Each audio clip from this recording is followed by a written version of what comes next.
here in review packet 2, a 4-sider. Let's do this as quickly as humanly possible so we can be done with it. Problem 1's Lin Reg, but if you didn't realize it's Lin Reg, what you're basically being asked to do, and by the way, if you're looking at what looks like mistakes that I erased to try to cover up, it's because the first video that I shot had mistakes all over it and I had to redo it. Anyway, Lin Reg, I'm not going to do Lin Reg. If I multiply -8 to something, what would I have to multiply -8 to get it to 12? Well, it would have to be negative because -8 times something to make it positive has to be negative, so that gets rid of D and that gets rid of A. -8 times what would give us 12? Well, it has to be a number bigger than 1. You're smaller than 1. You're bigger than 1. The answer is C. All right. This is asking for which one's an identity. Identity is just a fancy word for infinite solutions. If you remember, infinite solutions means the left side is exactly the same as the right side. So I have to find one where the left side is exactly the same as the right. Taking turns with each, if I look at A, I have 7m minus 5 equals 8m plus 6 minus m. You might be able to say, well, -m and 8 combined to make 7m. But I'll have plus 6, and on the left I'll have minus 5. They're not exactly the same. This is going to be 7m minus 5 equals 7m plus 6. It's not you, you're a no solution. What about this one? 12, distribute the negative, minus 3v minus 3. That's going to be 12 minus 9 minus 3v. Well, that's minus 9, but wait a minute. This is actually 12 minus 3, which is plus 9, so I take that back. Plus 9 over here on the left does not match up with minus 9 on the right. I would have negative 3v on both sides, but this is a no solution. Taking a look at C, if I do distributive property over here, let me see, -2 and -2, sorry. -2 times w is going to be -2w plus 4. I would end up with 7w plus 4 minus w, or 6w on the left. So let me combine that. I know it looks very sloppy. 7w plus 4 minus w is going to be 6w on the left, plus 4 also on the left. I would have 8w minus 2w, which is 6w plus 4, and there you have it. There's my identity. There's my infinite solutions. The answer is C. Yes, yes, C, C. Which graph is most appropriate to describe a quantity decreasing at a steady rate? U, because it's steady. This looks like it's increasing and then stopping. This looks like it's just decreasing at a steady rate. This looks like it's going normal, then quick speeding up, and then slowing down, speeding up, slowing down. It's like someone like, if I have $10, then someone gives me 5, and now I lose 5, and then someone gives me 5 again, then I lose 5, and then someone gives me 5. This is just slowing down at a curve. So C. Yes, yes, yes. C, C, C. I love it. I love it, I love it, I love it. A student finds the slope of the line between 7, 3, and 4, 13. So let's label them. X sub 1, Y sub 1, X sub 2, Y sub 2, M equals Y sub 2, which is 13 minus 3 over 4 minus 17. You see what's wrong, right? You see what's wrong? They did 3 minus 13. I'm doing 13 minus 3. They mixed up. Let me see. I'm never in the same denominator.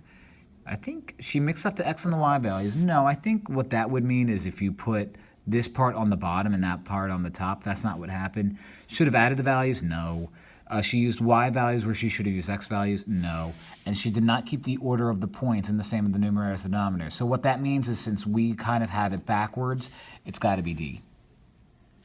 C, C, C, D, page 1 over. All right, find the slope and the y-intercept of the line. We're on page 2 now. In order for me to find the slope and the y-intercept, I have to get y all by itself. So y is not even close to being all by itself. Let me write down the original problem. Okay, 2 things are in the way.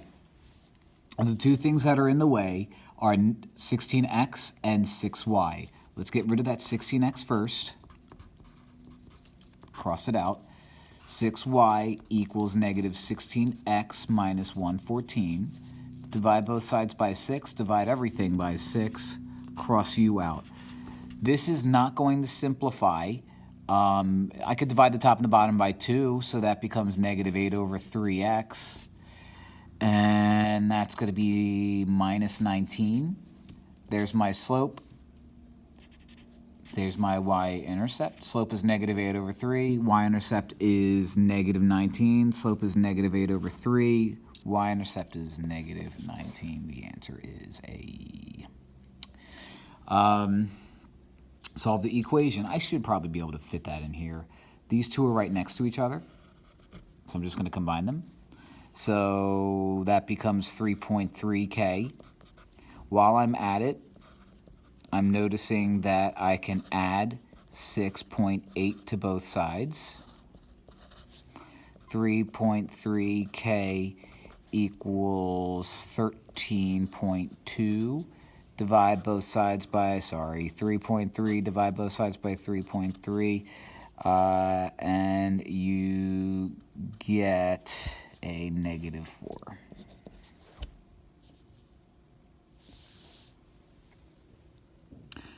So this is basically the same as 5, but easier. All I have to do is just get rid of that by adding that to both sides. So if I have negative 1/7 x plus y equals 6, if I add 1/7 x to both sides, I get y equals 1/7 x plus 6. Hello.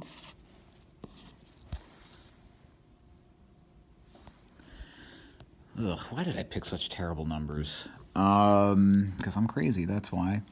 X sub 1, y sub 1. This is slope formula. X sub 2, y sub 2. So I'm going to do it all calculator free, baby. M equals y sub 2 minus y sub 1 over x sub 2 minus x sub 1. Y sub 2 is 1.8 minus y sub 1 is negative 8.2. That actually becomes 10. How about that? Negative 1.9 minus negative 3.9. That, I believe, becomes 2. The double negative up here makes it positive. That does become 10. The double negative over here makes it positive, so that does become 2. 5, son. AACA. Okay. Last one. Which of the following describes a correct method for solving the equation below? So let's just do it before looking at our options. X is not by itself. I'm going to get rid of that 6 by subtracting 6, which gets rid of that. And then when I'm done, I'm going to multiply both sides by negative 3 over 2. So I need subtract 6, multiply by negative 3 over 2. Add 6, no. Subtract 6, yes. Add negative 6, that's a possibility. Subtract 6, that's a possibility. And then I need to multiply both sides by negative 3 over 2. Multiply both sides by negative 2 over 3, no. Multiply both sides by negative 3 over 2, yes. Add 2 over 3. So it's, I don't know why they did add negative 6 as an option. I would say subtract 6, but add negative 6 is the same thing as subtract 6.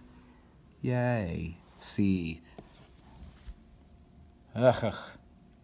All right. Carla plotted the points on the graph below to show how... Mr. OD, he reports it 218, Mr. OD, 218. The amount she owes for tuition decreases as the number of tuition payments increase. The slope of the line is negative 2 over 3. But what's actually going on, you ask? Well, the amount that they owe is in thousands, so she at the very beginning owes 4,000. And after one payment, she's like a little over 3,000. She's, after two payments, a little over 2,000. After 3 payments, though, she has 2,000. So she pays off $2,000 after 3 payments. So what we're doing is we're answering the question based off of that. Each payment decreases the amount owed by 400. No, 1,000. I mean, each payment decreases by 66 cents. Yeah, that would be the worst ever. For every 3 payments, the amount owed decreases by 2,000. 3 payments, 1, 2, 3, goes down by 2,000. That's it. And then D is this there to throw us off. All right, 11. Rotate 270 counterclockwise about the origin. This is counterclockwise. That would be 90. That would be 180. That would be 270. I'm going to graph these points as they appear, so there's my starting spot. I'm going to go left 3, up 2 to get to W prime, so that's negative 3, positive 2. To get to X prime, I go left 5, up 1, X prime, left 5, up 1. T prime is left 5, up 4. T prime is negative 5, positive 4. And V prime is left 3. All right, so somebody called me while I was in the middle of taping. I think I was at V prime, left 3, up 5. V prime, left 3, up 5. So those are my points. When I fix everything, I can read sideways. Let's pick a point. W prime is negative 3, positive 2. So W prime is negative 3, positive 2. 2, nope, yes, nope, nope. Look at that. B is the answer. B, B, B, B, B, B, B, B, B, B, B, B, B, B. Problem 12. Let me rewrite it right here where I have more space. I'm going to start out by doing the distributed property. Multiply 6 to 4.5. And of course, 6 times 4.5, everybody knows, is 27. 27y minus 72, because 6 times negative 12 is negative 72 equals 9. Add 72 to both sides. Add 72 to both sides. 27y equals 81. Divide both sides by 27 because it's the opposite. And 81 divided by 27, S trace. So let me see what we have. C, B, D. All right. Last page, baby. I have 5x plus 4 on the left, 6x plus 6 on the right. I could subtract both sides by 6x. I could subtract both sides by 5x, which is actually what I'm going to do because it's faster. If I have 6 x's and I take away 5 x's, that leaves me with 1x plus 6, 4 on the left. Subtract both sides by 6. 4 minus 6 is negative 2, so negative 2 is x, which means x is negative 2. Now I have to find the slope of this line. The slope is negative because it goes up and to the left, so I'm going to get rid of u and get rid of u. This slope is 1, 2, 3 rise, 1 run, so negative 3 over 1 because it's rise 3, run 1. Negative 3 over 1 is negative 3. We have a B and we have an A. And problem 15, which linear equation represents that graph? Well, let's do the y-intercept first. Remember, when you're finding the equation, you could do lin-reg on this guy, but what fun is that? I'm just going to do it the old-fashioned way.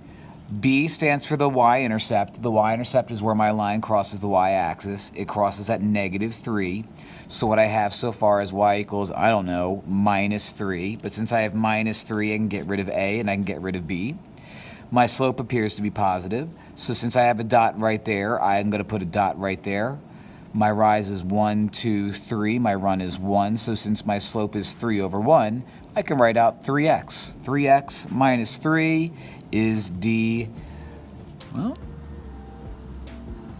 these answers spell out what I am. B-A-D. Bad. Which happens to be a Michael Jackson song. Rest in peace, 10 years. All right, that's it. Thank you. Study hard. Bye.